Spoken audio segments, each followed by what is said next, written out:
Okay, so finally get into this. It's got a miss, and I'm gonna pull it into the Bad Ideas garage. This is a cold start as well. Let's see if it's gonna, well, maybe if I grab the right key. There we go. Oh, well, I mean, it's not gonna start. Yeah, that's a dead battery. Okay, so the battery's not good. 3 hours later. All right, so it says P0308, so I'm gonna Google that. The internet's spoken, and it is cylinder number 1. I'm not sure if coils are supposed to be loose like that.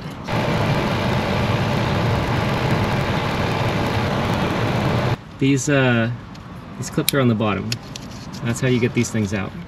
So I am going to run this. I'm going to see if having this out makes any difference whatsoever.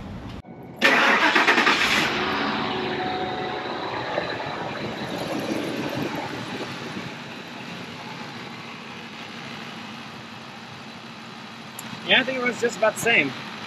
So now what I'm going to do is I'm going to pull one of the other coil packs and see if that sound goes away.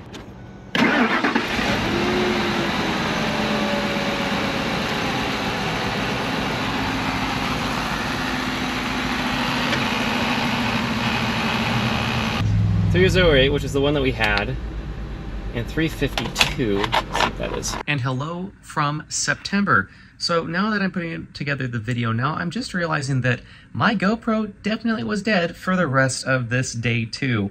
So the fun thing about this is I definitely was reading the engine diagram upside down.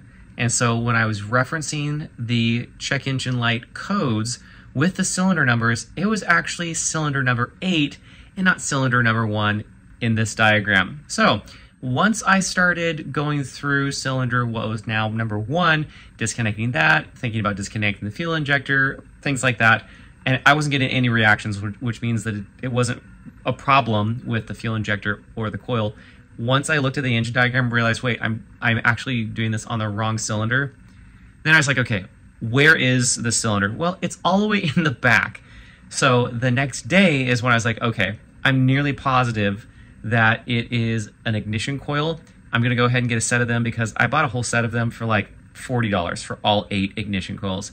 And I'm going to replace that one. It's because it's so far in the back, I'm not even gonna bother testing it. So that's why I ended up doing the next day. Do I dare take the screw and try to take it over the spark plug hole? Or do I go back to the shop to go grab my grabber tool? That's, I don't know, might be concerning, who knows. I guess we got the right tool for the job here. Here we go. It's at this moment I need to say thank you to my parents for giving me these amazing tools that are alarmingly helpful. Like a swivel light. You just barely see the top of it. It doesn't look bad down there.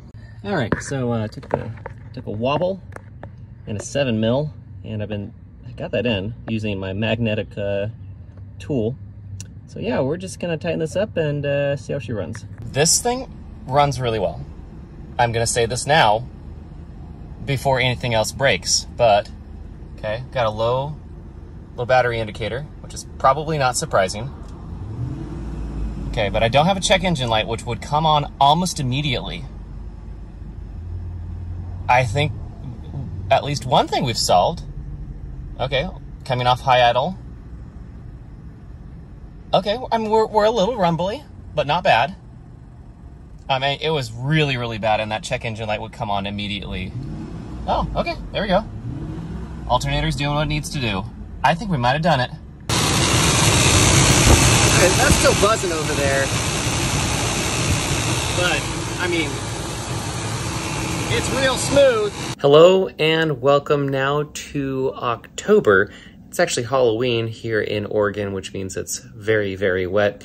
And yes, this video was back in July, but we're just having far too much fun here in the Bad Ideas garage.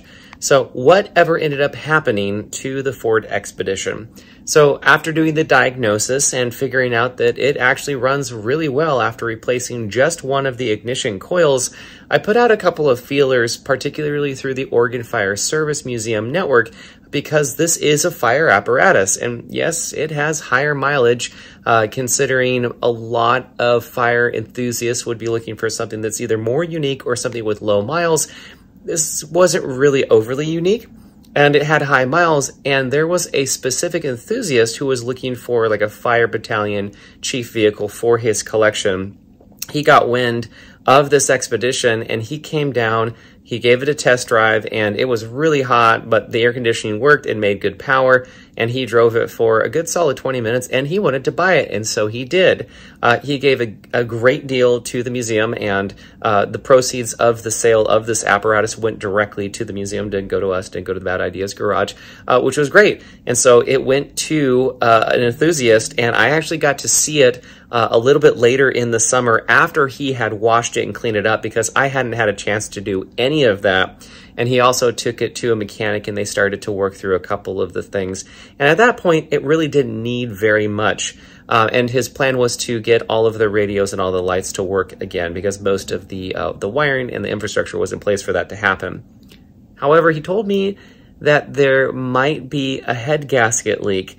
And so even though it ran really well, there might have been a head gasket leak. And now looking back at the top of that spark plug, if you go back in the video and take a look at that, it looks like there might have been maybe some residue of some burned off coolant back there. And if you look at the picture of the ignition coil that was there, there might have been head gasket leakage. I didn't really think anything of it at the time.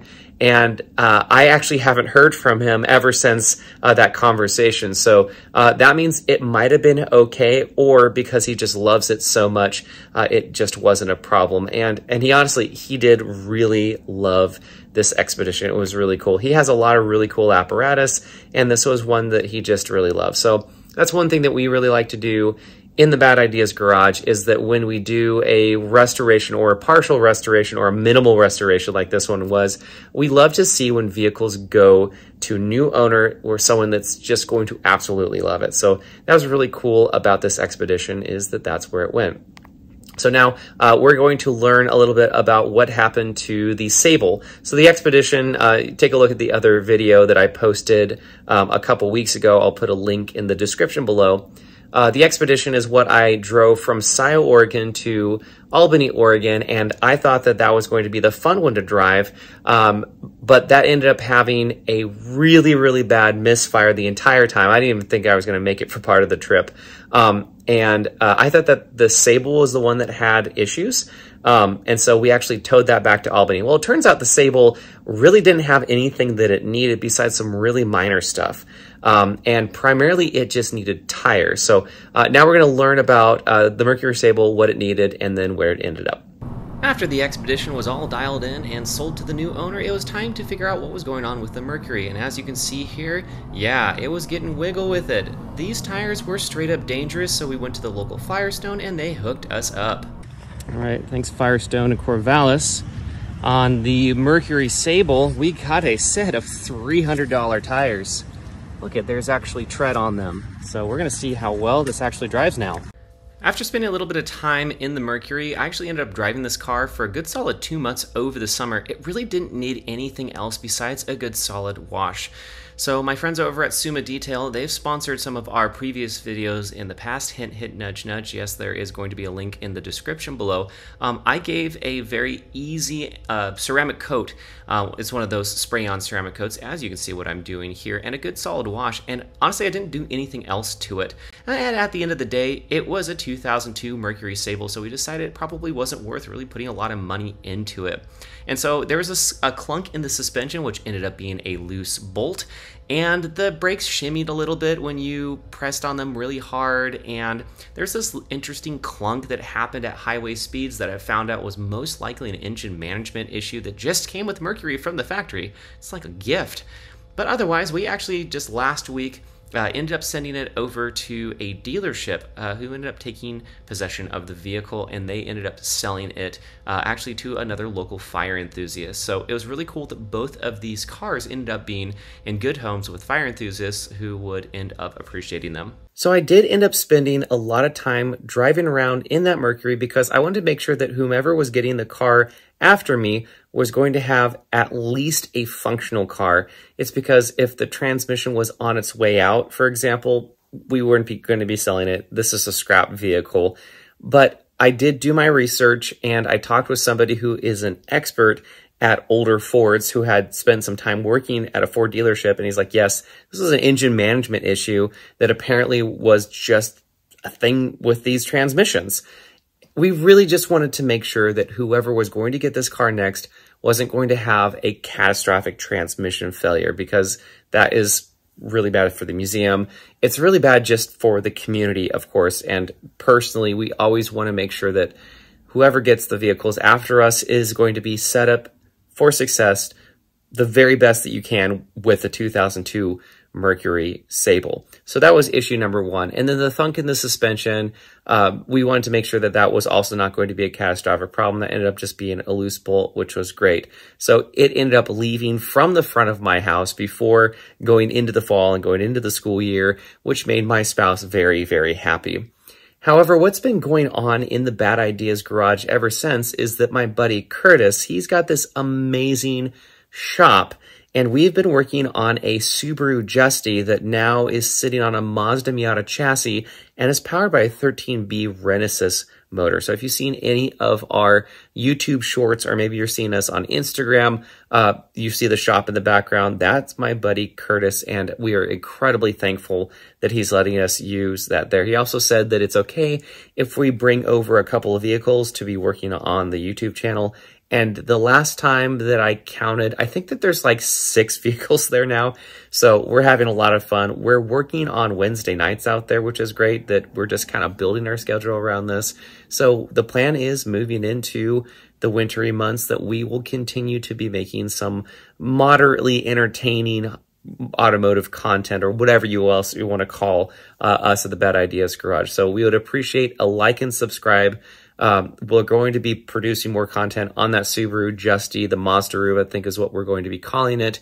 Let me see here. Curtis has a Jeep YJ that we're going to be working on together. Jamie is going to be hauling over his black PT Cruiser that's stage 1 that needs a new head put on it. Or I can't remember if that's the red PT Cruiser, but one of the PT Cruisers is going to be there. And then there's also 2 school buses that are now in the mix. So that's what we have going on in the Bad Ideas Garage. So make sure to like and subscribe. Follow us on YouTube and Instagram, and also on Facebook.